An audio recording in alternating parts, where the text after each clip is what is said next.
ಭೈರತಿ ಸುರೇಶ್ ಕೂಡ ಈಗ ಮಾತನಾಡಿದ್ರು ಕಚೇರಿಯಲ್ಲಿ, ಸ್ಪೀಕರ್ ಕಚೇರಿಯಲ್ಲಿ, ಇಲ್ಲ ನಾವು ಮನವೊಲಿಕೆ ಮಾಡಿದ್ದೀವಿ, ಅವ್ರು ಸದ್ಯಕ್ಕೆ ರಾಜೀನಾಮೆ ಕೊಡ್ತಾ ಇಲ್ಲ ಅನ್ನುವಂಥದ್ದನ್ನ ಹೇಳಿದ್ರು.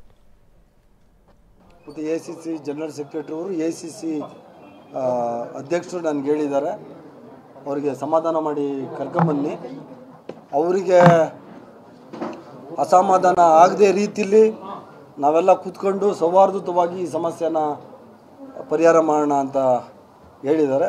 ಅದೇ ಪ್ರಕಾರ ನಾನು ನಮ್ಮ ನಜೀರಣ್ಣ ಮತ್ತು ನಮ್ಮ ಅನಿಲ್ ಮತ್ತು ಉಳಿದ 3 ಜನ ಶಾಸಕರಿಗೂ ನಾನು ಹೇಳಿದ್ದೀನಿ, ಒಪ್ಕೊಂಡಿದ್ದಾರೆ. ರಾತ್ರಿಗೆ ಬರ್ತಿದ್ದಾರೆ ಉಪಮುಖ್ಯಮಂತ್ರಿಗಳು, ಮುಖ್ಯಮಂತ್ರಿಗಳು ಇಬ್ಬರೂ. ರಾತ್ರಿಗೆ ಇದ್ರ ಬಗ್ಗೆ ನಾವು ಮಾತಾಡಿ ಇದ್ರ ಬಗ್ಗೆ ತೀರ್ಮಾನ ನಾವು ತಗೋತೀವಿ. ಈಗ ಎಸಿಸಿ ಅಧ್ಯಕ್ಷರ ಹಂತದಲ್ಲೇ ಇದು ಚರ್ಚೆ ಆಗಿ ಅಲ್ಲೇನೇ ರಿಸೈನ್ ಮಾಡ್ತೀವಿ ಅಂತ ಹೇಳ್ಕೊಂಡು ಬಂದಿದ್ದಾರೆ. ಅಧ್ಯಕ್ಷರ ಈ ಸಮಸ್ಯೆ ಬಗೆಹರಿಸಿಕ್ಕಾಗಿಲ್ಲ ಅಂತಂದ್ರೆ ಇಲ್ಲ, ಎಸಿಸಿ ಅಧ್ಯಕ್ಷ ಇಲ್ಲ, ಇನ್ನು ಎಸಿಸಿ ಅಧ್ಯಕ್ಷರು ನನಗೆ ಹೇಳಿದ್ದಾರೆ, ಇನ್ನೂ ಕೋಲಾರ ಟಿಕೆಟ್ ಇನ್ನೂ ಅನೌನ್ಸ್ ಆಗಿಲ್ಲ. ಸೊ ಕಾಂಗ್ರೆಸ್ನಲ್ಲಿ ಕೋಲಾರ ಟಿಕೆಟ್ನ ಕೋಲಾಹಲ ಜೋರಾಗಿದೆ. ಮೆಲ್ವಿನ್ ಲಿವಿಸ್ ಹಂದಿ ಸಾಕಾಣಿಕೆ ಮಾಡಿ ವರ್ಷಕ್ಕೆ 1 ಕೋಟಿ ಗಳಿಸ್ತಿದ್ದಾರೆ.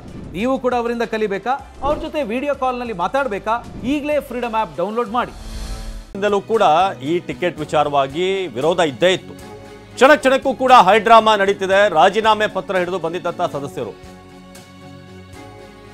ಯಾವುದೇ ಕಾರಣಕ್ಕೂ ಟಿಕೆಟ್ ಕೊಡಬಾರದು ಅವರಿಗೆ ಅಂತ ರಾಜೀನಾಮೆ ನೀಡಲು ಬಂದಿದ್ದಂಥ ಅನಿಲ್, ನಜೀರ್ ಇವರೆಲ್ಲರೂ ಕೂಡ ಬಂದಿದ್ರು. ಸಭಾಪತಿ ಕಚೇರಿಗೆ ರಾಜೀನಾಮೆ ಪತ್ರ ಸಮೇತ ಆಗಮಿಸಿದ್ರು. ರಾಜೀನಾಮೆ ಸಲ್ಲಿಕೆಗೆ ಮುನ್ನವೇ ಅಲ್ಲಿ ಭೈರತಿ ಎಂಟ್ರಿ ಆಗ್ತಾರೆ. ಭೈರತಿ ಸುರೇಶ್ ಅವರ ಎಂಟ್ರಿಯ ನಂತರ ಪತ್ರ ಎಲ್ಲ ತಂದಂಥವ್ರು ಹಾಗೇನೆ ವಾಪಸ್ ಹೋದ್ರು ಅಂತ. ಇದು ಚುನಾವಣೆಯ ಸಂದರ್ಭದ ಒಂದು ತಂತ್ರಗಾರಿಕೆಯನ್ನ ಅಥವಾ ಸೀರಿಯಸ್ಲಿ ಇವರು ರಾಜೀನಾಮೆ ಕೊಡೋಣ ಅಂತಲೇ ಬಂದಿದ್ರ ಅನ್ನೋದೀಗ. ಸೊ ಕಾಂಗ್ರೆಸ್ನ ಟಿಕೆಟ್ ವಿಚಾರವಾಗಿ ಬಹುತೇಕ ಎಲ್ಲ ಕ್ಷೇತ್ರಗಳನ್ನು ಕೂಡ ನಿಭಾಯಿಸುವಲ್ಲಿ ಕಾಂಗ್ರೆಸ್ ಯಶಸ್ವಿಯಾಗಿದೆ ಈ ಬಾರಿ ಕಂಪೇರ್ಡ್ ಟು ಬಿಜೆಪಿ. ಆದರೆ ಈಗ ಇಲ್ಲಿ ನಾವು ಗಮನಿಸ್ತಾ ಇದ್ದೀವಿ, ಒಂದು ಬಾಗಲಕೋಟೆ, ಇನ್ನೊಂದು ಕೋಲಾರ, ಎರಡೂ ಕೂಡ ಸ್ವಲ್ಪ ಕಾಂಪ್ಲಿಕೇಟೆಡ್ ಆಗಿದ್ವು. ಅದರಲ್ಲಿ ಕೋಲಾರದ ಇನ್ನೂ ಕೂಡ ಹೈಡ್ರಾಮಾ ಮುಂದುವರಿತಾ ಇದೆ. ಭೈರತಿ ಸುರೇಶ್ ಮಾತನಾಡಿದ್ರು ಈ ಸಂದರ್ಭದಲ್ಲಿ, ಬನ್ನಿ ನೋಡೋಣ. ಎಸಿಸಿ ಜನರಲ್ ಸೆಕ್ರೆಟರಿ ಅವರು ಎಸಿಸಿ ಅಧ್ಯಕ್ಷರು ನನಗೆ ಹೇಳಿದ್ದಾರೆ, ಅವರಿಗೆ ಸಮಾಧಾನ ಮಾಡಿ ಕರ್ಕೊಂಬನ್ನಿ, ಅವರಿಗೆ ಅಸಮಾಧಾನ ಆಗದೆ ರೀತಿಯಲ್ಲಿ ನಾವೆಲ್ಲ ಕೂತ್ಕೊಂಡು ಸೌಹಾರ್ದಯುತವಾಗಿ ಈ ಸಮಸ್ಯೆನ ಪರಿಹಾರ ಮಾಡೋಣ ಅಂತ ಹೇಳಿದ್ದಾರೆ. ಅದೇ ಪ್ರಕಾರ ನಾನು ನಮ್ಮ ನಜೀರಣ್ಣ ಮತ್ತು ನಮ್ಮ ಅನಿಲ್ ಮತ್ತು ಉಳಿದ 3 ಜನ ಶಾಸಕರಿಗೂ ನಾನು ಹೇಳಿದ್ದೀನಿ, ಒಪ್ಕೊಂಡಿದ್ದಾರೆ. ರಾತ್ರಿಗೆ ಬರ್ತಿದ್ದಾರೆ ಉಪಮುಖ್ಯಮಂತ್ರಿಗಳು, ಮುಖ್ಯಮಂತ್ರಿಗಳು ಇಬ್ಬರೂ.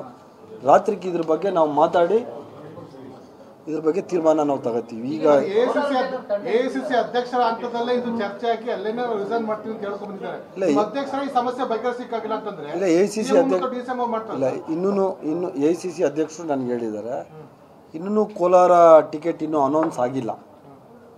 ಯಾರೋ ಹೇಳಿದ್ದಾರೆ ಅನೌನ್ಸ್ ಆಗಿದೆ ಅಂತ, ಆದರೆ ಅಧಿಕೃತವಾಗಿ ಇನ್ನೂ ಅನೌನ್ಸ್ ಆಗಿಲ್ಲ. ಅದರಿಂದ ಎಸಿಸಿ ಅಧ್ಯಕ್ಷರು ಮತ್ತು ಮುಖ್ಯಮಂತ್ರಿ, ಉಪಮುಖ್ಯಮಂತ್ರಿಗಳು ಹೇಳಿದ್ದಾರೆ, ಜನರಲ್ ಸೆಕ್ರೆಟರಿ ಆಫ್ ಎಸಿಸಿ ಹೇಳಿದ್ದಾರೆ, ನಾವು ಇವ್ರ ಸಮ್ಮುಖದಲ್ಲಿ ಕೂತ್ಕೊಂಡು ಟಿಕೆಟ್ ಕೊಡುವಂಥ ಕೆಲಸ ಮಾಡ್ತೀವಿ ಅಂತ ಹೇಳಿದ್ದಾರೆ. ಅದರಿಂದ ಇವತ್ತು ಇನ್ನೂ ಡಿಸೈಡ್ ಆಗಿಲ್ಲ, ಇನ್ನೂ ನಾಳೆ ಅಥವಾ ನಾಡಿದ್ದು ಅನೌನ್ಸ್ ಆಗ್ಬೋದು. ಸೊ ಸಮಾಧಾನ ಆಗೋ ರೀತಿಯಲ್ಲಿ ನಾವು ಕೆಲಸ ಮಾಡ್ತೀವಿ.